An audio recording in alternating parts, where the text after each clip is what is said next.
2019లో సాక్షి పత్రిక తనపై అసత్య ఆరోపణలు చేసిందని మంత్రి నారా లోకేష్ తెలిపారు.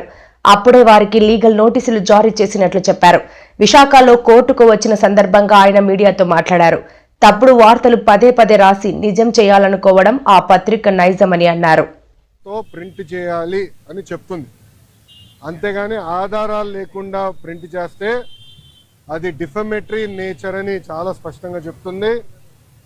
మీరు ఎట్టి పరిస్థితుల్లో రిజైండర్ ప్రింట్ చేయండి అని ఆనాటి సాక్షి కానివ్వండి, అదేవిధంగా దేశవ్యాప్తంగా ప్రింట్ అయ్యే ప్రతి వారం ప్రింట్ అయ్యే మ్యాగజైన్ ద వీక్ కూడా మనం నోటీసులు జారీ చేస్తాం జరిగింది.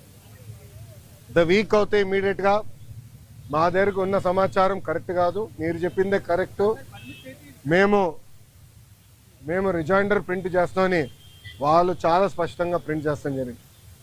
కానీ బ్లూ మీడియా గురించి మీకు బాగా తెలుసు. తప్పుడు వార్త పదే పదే రాసి అది నిజం చేయాలని ప్రయత్నిస్తుంది. అదే రీతిలో వాళ్ళు ముందరికెళ్తున్నారు. అందుకే నేను గత 5 సంవత్సరాలుగా న్యాయ పోరాటం నేను చేస్తున్నా. ఇది 4వ వాయిదా. ఎన్నిసార్లే నేను వస్తాను, ఎందుకంటే నిజం నా వైపు ఉంది. గతంలో కూడా మీకు చెప్పాను. ఈ రోజు కూడా మంత్రి హోదాలో నేను వచ్చినప్పుడు పార్టీ ఆఫీసులో బస్సులో పడుకొని సొంత భోజనం నేను తింటున్నా తప్ప ప్రభుత్వం దగ్గర నుంచి కనీసం ఒక్క వాటర్ బాటిల్ కూడా నేను తీసుకోవట్లేదు. నేను ఇక్కడికి వచ్చిన వాహనం కూడా నా సొంత వాహనం, దాంట్లో డీజిల్ కూడా పోసుకుని నా సొంత నిధులతో, ఎక్కడ ప్రభుత్వం పైన ఆధారపడకూడదని మా తల్లి భువనేశ్వరి గారు నాకు చిన్నప్పటి నేర్పించారు. అదే రీతిలో ముందరకెళ్తున్నా. ఎట్టి పరిస్థితుల్లో ఈ కేసు నేను లాజికల్ ఎండ్కి తీసుకెళ్తాను. ఎన్నిసార్లు వాయిదాలు వేసినా నాకు ఇబ్బంది లేదు, ఎన్నిసార్లు రమ్మన్నా నాకు ఎలాంటి మొహమాటం లేదు. ఎందుకంటే నేను తప్పు చేయలేదు. నిజం గెలిచడానికి కొంచెం ఆలస్యమైనా నిజం గెలుస్తుందని బలంగా నమ్మే వ్యక్తిని. గతంలో కూడా నేను చూశాను, దానికి నేను కట్టుబడి ఉంటా. ఇప్పుడు మీడియా మిత్రులు కానీ ప్రశ్న ఉంటే సమాధానం చెప్పడానికి సిద్ధం. అవును సార్, అవును సార్.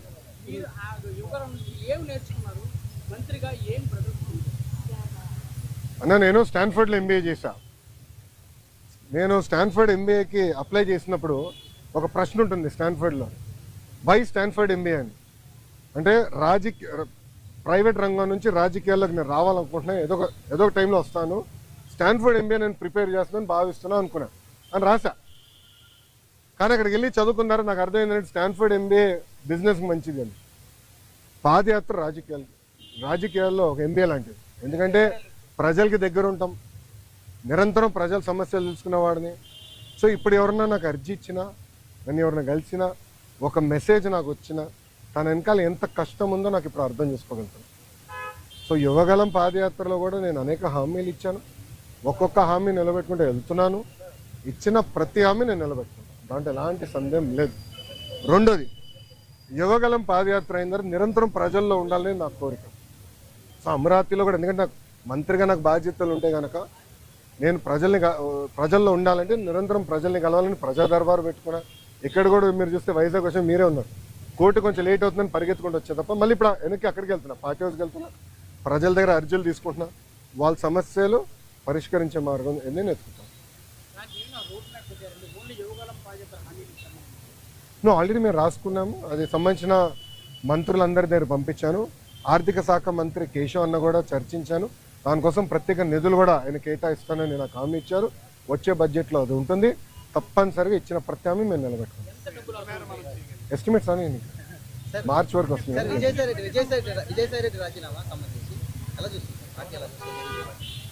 ఏ పార్టీ? వైకాపానా తెలుగుదేశం పార్టీ?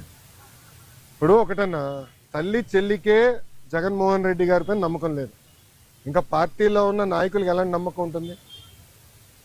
నేను ఎప్పటి నుంచో చెప్తున్నా, వైకాపా నాయకులు డబ్బుల కోసం పార్టీనే అమ్మేస్తాడు ఈయన అని. ఇప్పుడు అది నిజం అవుతుంది కదా. ఒక్కొక్కరు రాజీనామా చేసుకుంటూ వెళ్తున్నారు. దానిక నేను శిక్ష పడదని నేను ఎక్కడ అన్నాను తల్లి? నో ఐఎమ్ సారీ, నేను ఎక్కడన్నా శిక్ష పడదని. ఇప్పుడు లిక్కర్ కానివ్వండి, ఇప్పుడు ఒకటమ్మా, 2019 నుంచి 24 వరకు మేమందరం ప్రజల్లో ఉన్నాం. పాదయాత్రలో కూడా నేను చెప్పా, ఎవరిని నేను వదిలిపెట్టాను, ఏ అధికారులు రాజకీయ నాయకులు చట్టాన్ని ఉల్లంఘించారు ఎవరిని వదిలిపెట్టాను. ఇప్పుడు దర్యాప్తు జరుగుతుంది, ఇన్వెస్టిగేషన్ జరుగుతుంది, త్వరలోనే అన్ని బయటకు వస్తే నేను భావిస్తున్నాను. So let investigation get completed అమ్మా. ఇక్కడ విజయసాయి రెడ్డి గారు ఉన్నారు, లేదంటే ఎల్లయ్య పుల్లే ఉన్నారు అనేది టైం విల్ ఉన్నట్టాలి కదమ్మా. సో ఇన్వెస్టిగేషన్ జరగకుండా నేను ముందరే మాడతాం కూడా కరెక్ట్ కాదు. Let investigation happen. Yes yes మీరు కాకినాడ పోర్ట్ విషయం కూడా మీ అందరు తెలిసిన విషయమే. కాకినాడ పోర్ట్ కూడా అడ్డగోలుగా తుపాకులు పెట్టి రూపాయి ఆస్తిని సుమారుగా 6 పైసలకి కొట్టేసానికి ప్రయత్నించారు. కొట్టేశారు, క్షమించాలి, ప్రయత్నం కాదు, కొట్టేశారు, ట్రాన్స్ఫర్ చేసుకున్నారు. కేసు పడింది, దానిపైన ఈడీ వాళ్ళు కూడా లవ్ లెటర్లు రాశారు విజయసాయి రెడ్డి గారికి. రా బిడ్డ రా అని ఇంటికి. అన్నీ బయటకు వస్తున్నాయి కదా, సిమిలర్ ఫ్యాషన్ దీనిపైన కూడా కంప్లైంట్లు వస్తాయి, తప్పనిసరిగా యాక్షన్ తీసుకుంటాం. విశాఖలో చాలా ల్యాండ్ గతంలో ప్రతిపక్షంలో ఉండేటప్పుడు మీరు ఆరోపించారు, ఇక్కడ నేతలు కూడా మాట్లాడారు. అవునండి. సో ఇప్పటికీ అంటే దాదాపు 6-7 నెలలు అయితే ఇన్వెస్టిగేషన్ నడుస్తుంది. ఎక్కడా కూడా గతంలో అధికారులు కూడా స్వయంగా చెప్పింది ఏంటంటే అంత లీగల్